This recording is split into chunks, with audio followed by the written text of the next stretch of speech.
Meanwhile, things were starting to go from bad to worse for jet fighters in the real world, closer to the mud. In Vietnam, losses were rising from SA-2 missiles and radar-guided guns. By 1972, fewer than half the aircraft in a major strike against North Vietnam carried weapons. Most carried jammers. Then, in the 1973 Mideast War, Egyptian forces used the Soviet Union's gainful SA-6 missiles in action for the first time. These rocket ramjet combination SAMs used a different tracking radar than previous Russian missiles, and Israel's jamming equipment proved ineffective. The result was a near disaster for the Israeli Air Force.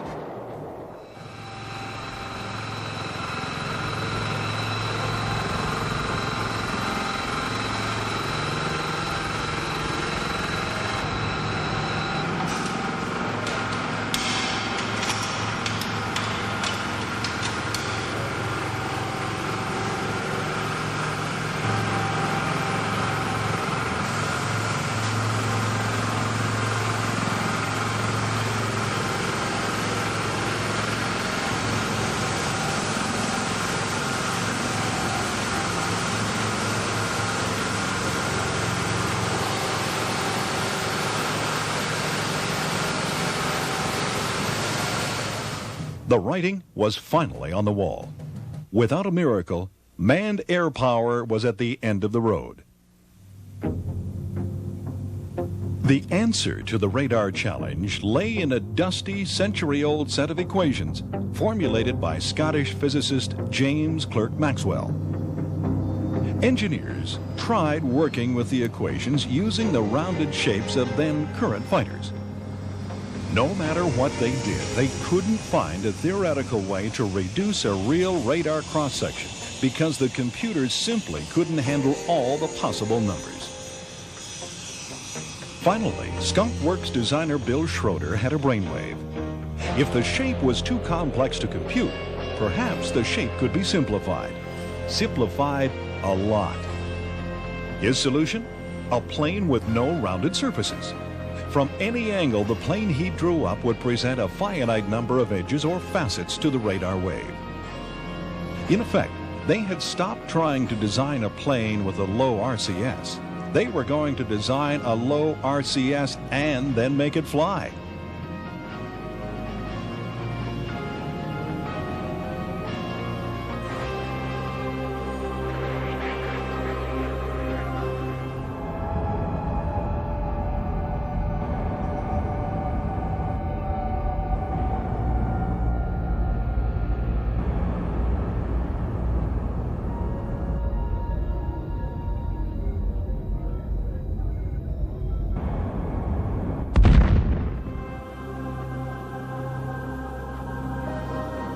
The F-117A.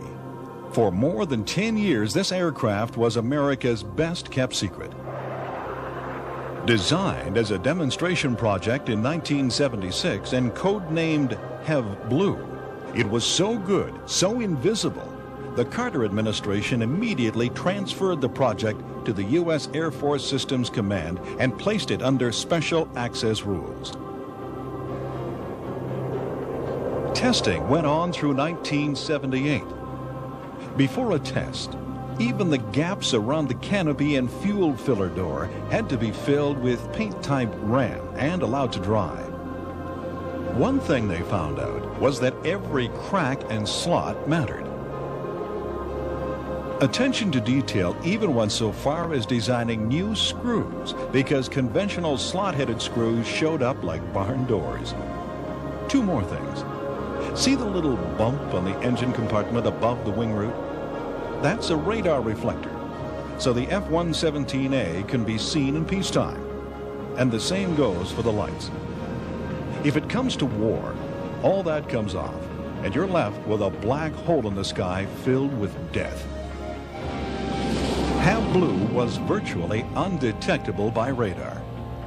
While most modern fighters have a radar cross-section the size of a house, the combination of shaping and RAM gave the F-117A an RCS about the size of a small bird. It is deceptive, isn't it? Just looking at the shape makes you think it's about the size of a sports plane. In fact, the 117A is an impressively large two-engined aircraft about the size of an F-18. Because its shape is so critical, its 4,000 pounds of smart weapons are carried internally. And even its pitot tubes, or airspeed sensors, have specially designed faceted faces.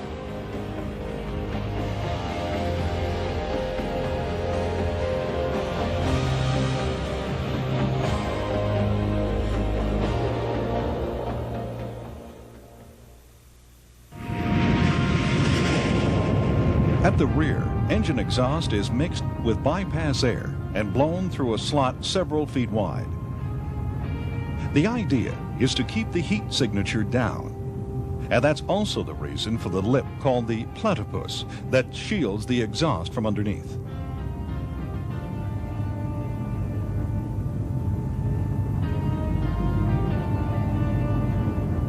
Handling? Well, remember, this was a plane designed almost exclusively for its radar cross-section. Pilots say it handles better than it looks, but they also have a name for it that probably reflects their true feelings. The nickname of the F-117A is the Wobbly Goblin. It doesn't look wobbly swooping through the evening sky over northern Nevada, does it? No. Mean and quick, maybe. Not wobbly.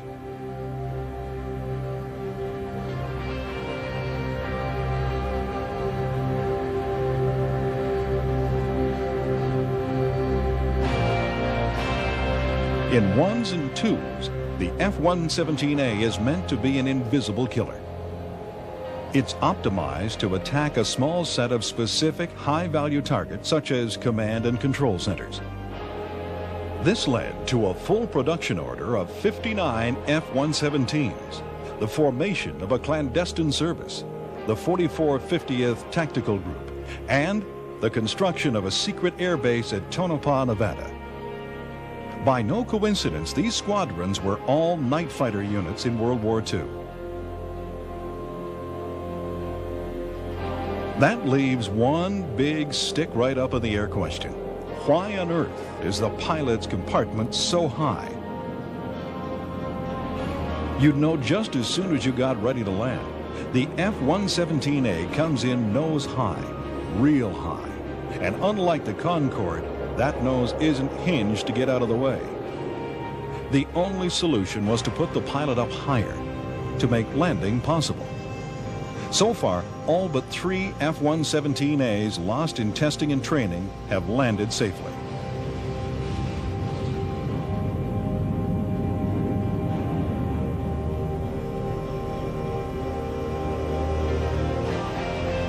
The F-117A, it's almost ghost-like.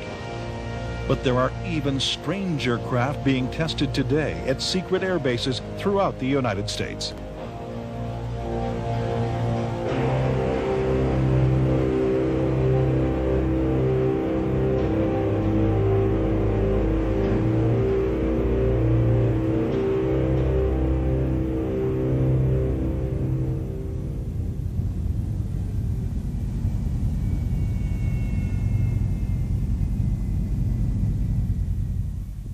The 1960 barrage of Soviet SA-2 missiles that knocked down Gary Power's U-2 had another effect. It put the U.S. strategic bomber force of B-52s down on the deck to avoid detection, and it put the various replacement programs for the B-52 into a kind of strategic and financial never-never land. One after another, the alternatives were measured, argued over, and compromised. First to go was the B-58 program, a relatively small Mach 2 bomber.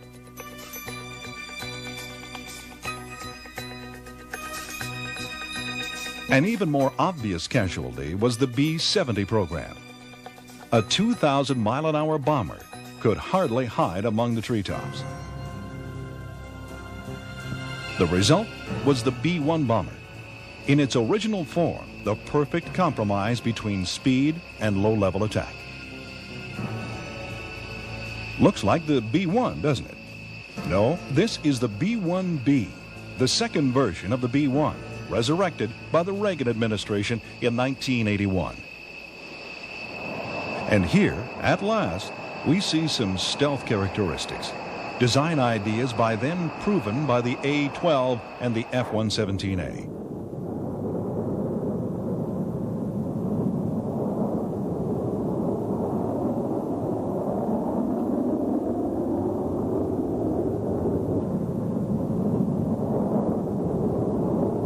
But ironically, two of its basic ideas are now in conflict. The engine intakes almost certainly have made it subsonic, while the swing wings that let it fly low are best kept swept back to reduce its radar cross-section. Beautiful and mixed up, looking curiously like a dinosaur as it crosses the desert at cactus height.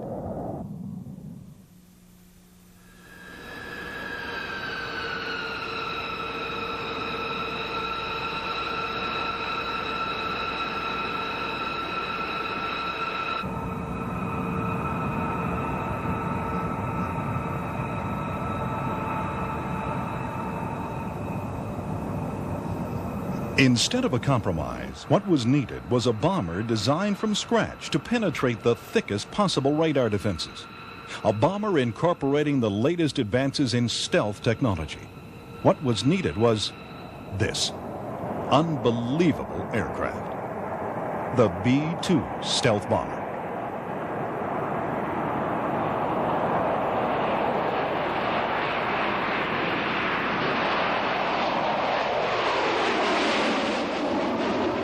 There is no question this is a strange beast. At first glance, the B-2 seems almost organic, like some giant manta ray come to live on the desert. That's from the side.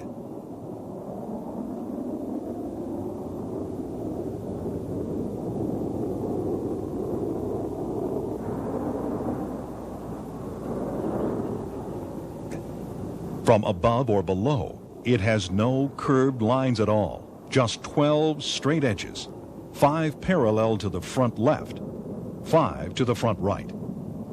In this respect, the bomber resembles the F-117A. But from the side or front, the B-2 is all gentle curves, not at all like the fighter. The reason is both complex and simple.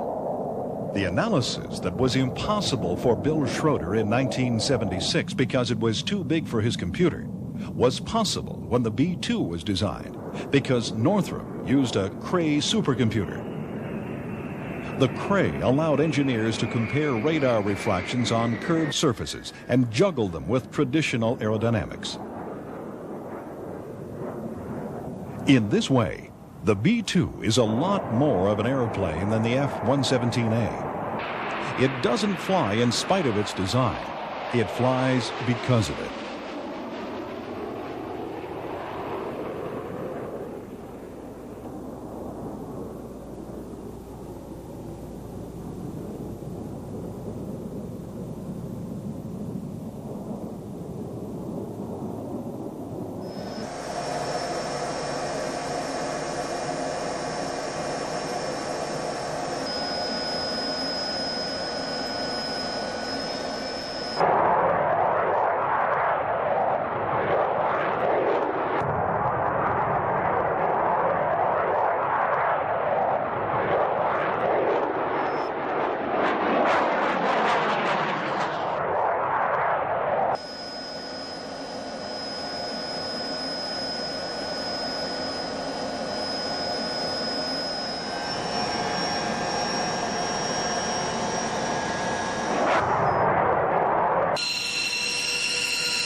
You're cleared to contact position. 8-4 is ready.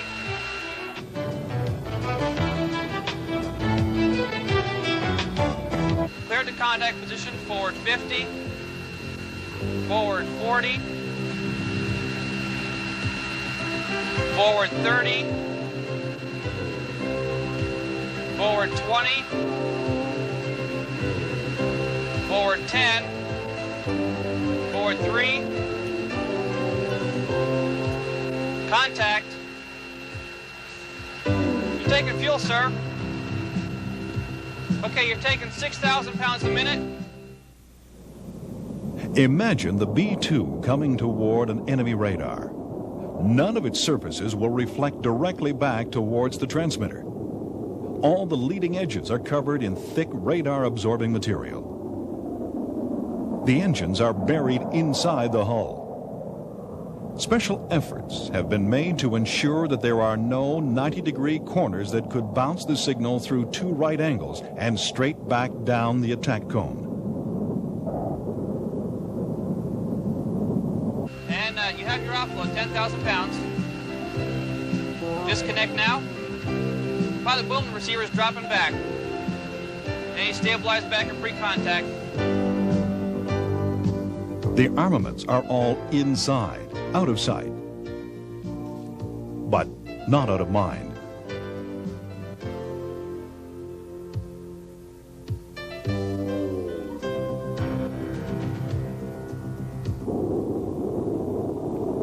This is the plane the Soviet Union feared the most.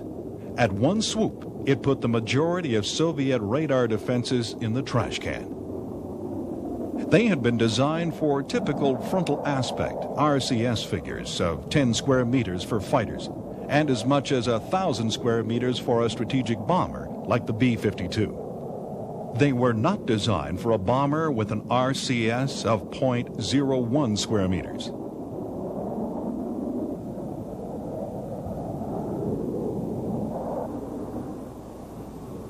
There is an argument made by some experts that these two planes, the F-117A and the B-2, played a part in ending the Cold War. The Soviet Union's economy was already stretched to match America's military might when Russia discovered it had a new problem: fighters and bombers that could not be seen and thus could not be stopped. These experts say it was the straw that broke the camel's back. That Russia, in effect, said, Uncle Sam.